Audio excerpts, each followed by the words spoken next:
Salam Bapak Ibu Saudara yang dikasihi oleh Tuhan Yesus Kristus. Salam sejahtera buat kita semua dimanapun berada.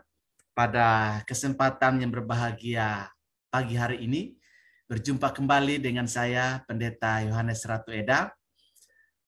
Doa dan harapan saya kiranya Bapak Ibu Saudara dalam keadaan sehat, tetap semangat, sukses, diberkati oleh Tuhan, dan selalu bersyukur karena Tuhan itu baik buat kita. Bapak Ibu Saudara yang dikasihi oleh Tuhan Yesus Kristus, pada kesempatan ini saya akan membagikan kebenaran firman Tuhan untuk kita semua. Namun sebelumnya mari kita berdoa terlebih dahulu, mohon pimpinan Tuhan. Kita berdoa. Kami mengucap syukur dan terima kasih kepadamu ya Tuhan, oleh karena Engkau masih menganugerahkan kesempatan hidup bagi kami di tengah-tengah dunia ini Tuhan. Teristimewa pada saat ini kami akan membaca dan merenungkan firman Tuhan. Mari Tuhan menolong kami supaya pesan Tuhan buat kami lewat firman-Mu dapat kami pahami dan boleh kami lakukan di dalam kehidupan kami. Terima kasih Tuhan, terpuji nama-Mu. Dalam nama Tuhan Yesus kami berdoa dan bersyukur. Haleluya. Amin. Bapak Ibu Saudara yang dikasihi oleh Tuhan Yesus Kristus, pembacaan firman Tuhan buat kita pada pagi hari ini terambil dari Injil Yohanes pasal 16 ayat yang pertama. Demikian firman Tuhan, semuanya ini kukatakan kepadamu supaya kamu jangan kecewa dan menolak aku. Demikian firman Tuhan buat kita pada kesempatan ini. Dan judul renungan kita ialah jangan kecewa. Jangan kecewa. Bapak Ibu Saudara, kekecewaan itu terjadi oleh karena ada suatu kenyataan yang tidak sesuai dengan harapan. Jadi kecewa adalah suatu situasi kondisi yang terjadi tidak seperti yang diharapkan. Saya ulangi sekali lagi, kecewa adalah suatu kondisi, suatu situasi yang terjadi tidak sesuai dengan harapan. Jadi ketika kita dihadapkan dengan situasi dan kondisi yang tidak sesuai dengan keinginan kita, tidak sesuai dengan ekspektasi kita, disitulah kita akan mengalami yang namanya kekecewaan. Nah, Bapak Ibu Saudara yang dikasihi oleh Tuhan Yesus Kristus, tentu Anda dan saya, kita semua pernah kecewa dalam hidup ini. Dan kalau kita mengalami kekecewaan dalam hidup ini, maka menunjukkan bahwa kita juga pernah mengecewakan orang lain, mengecewakan sesama, mengecewakan suami, mengecewakan istri, mengecewakan anak-anak, mengecewakan keluarga, mengecewakan sesama dalam interaksi sosial kita. Sehingga kalau kita kecewa, ingatlah bahwa kita pernah mengecewakan. Begitu juga dalam konteks firman Tuhan. Pada kesempatan ini, bahwa mengikuti Yesus, menjadi murid Kristus, bukanlah hal yang gampang, bukanlah hal yang mudah. Banyak orang berpikir bahwa mengikuti Yesus itu diberkati, mengikuti Yesus itu sukses, mengikuti Yesus itu makmur, mengikuti Yesus itu sehat, mengikuti Yesus itu tidak mengalami masalah-masalah, tidak mengalami pergumulan, tidak mengalami penderitaan. Itulah yang diajarkan oleh teologi kemakmuran. Dan banyak orang masuk ke dalam ranah wilayah pengajaran tersebut. Tetapi faktanya, mereka mengalami juga yang namanya kegagalan. Mereka juga mengalami yang namanya kebangkrutan. Mereka juga mengalami yang namanya sakit penyakit. Dan pada kesempatan ini Bapak Ibu Saudara yang dikasihi oleh Tuhan Yesus Kristus, dalam bacaan firman Tuhan, jelas Yesus menginformasikan kepada kita bahwa akan ada pergumulan, akan ada masalah, akan ada penderitaan, akan ada penganiayaan. Karena nama Kristus, kita dibenci, kita dimusuhi, kita tidak disukai oleh dunia. Karena kita menjadi orang-orang yang beriman kepada Tuhan Yesus. Itu sebabnya Yesus memberitahukan bahwa mengikut Dia, bukan saja kita diberkati, bukan saja kita sukses, bukan saja kita berhasil. Tetapi mengikuti Yesus juga kita akan mengalami yang namanya salib. Kita harus memikul salib di dalam kehidupan kita. Oleh karena itu ketika kita mengalami satu situasi oleh karena iman kepada Kristus, lalu kita menderita, kita dianiaya, kita disiksa, kita dimusuhi, kita dibenci, maka jangan kecewa. Karena Yesus sudah kasih tahu, Yesus sudah kasih pesan, Yesus sudah membukakan tabir bahwa mengikut Dia itu bukanlah sesuatu yang mudah, bukanlah sesuatu yang gampang. Supaya ketika itu terjadi, Anda dan saya tidak kecewa.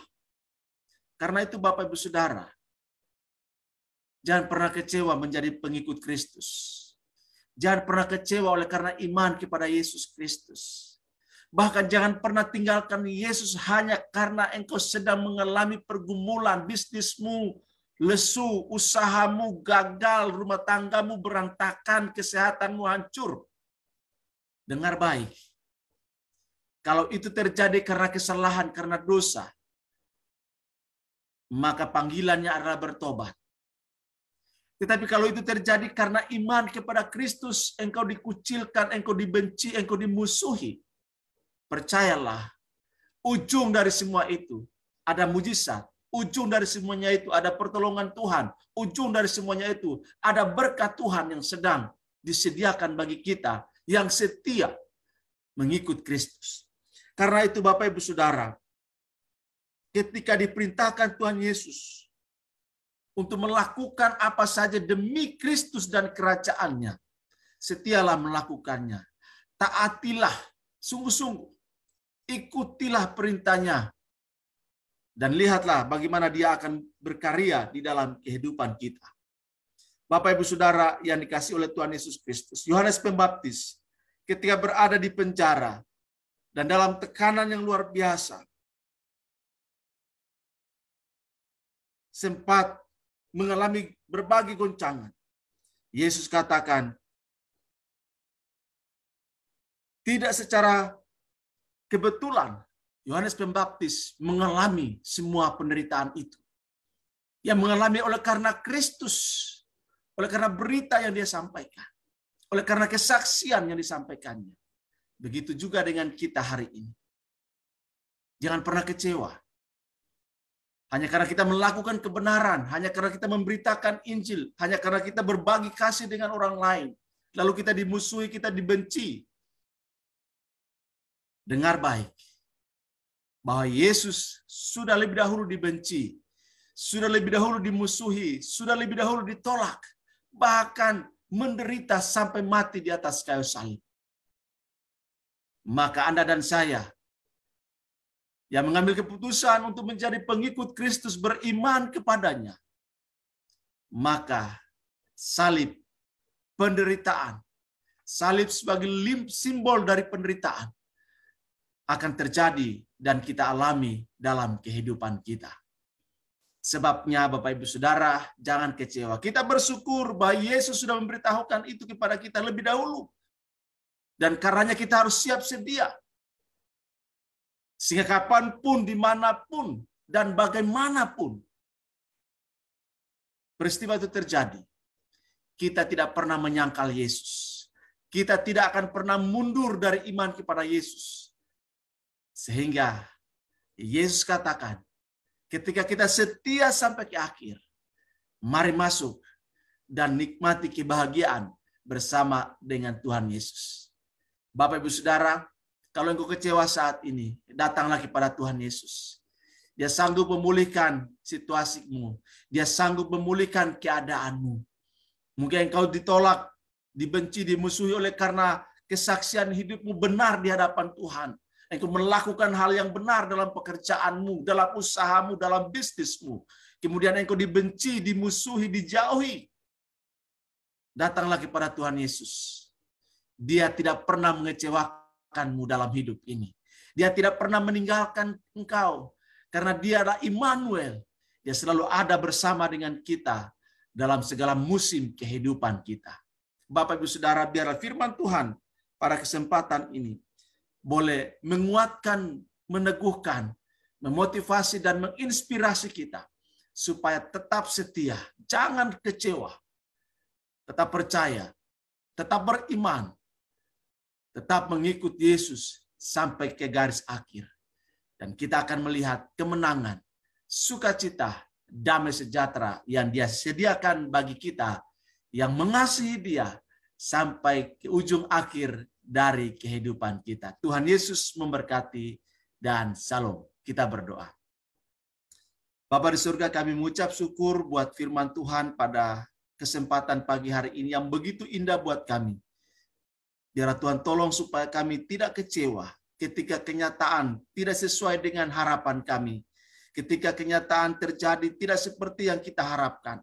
Tuhan tolong kami supaya biarlah kami terus setia kepada Engkau. Berkati umat Tuhan, jemaat Tuhan yang mendengarkan firman, biarlah kami sama-sama diteguhkan dan dikuatkan.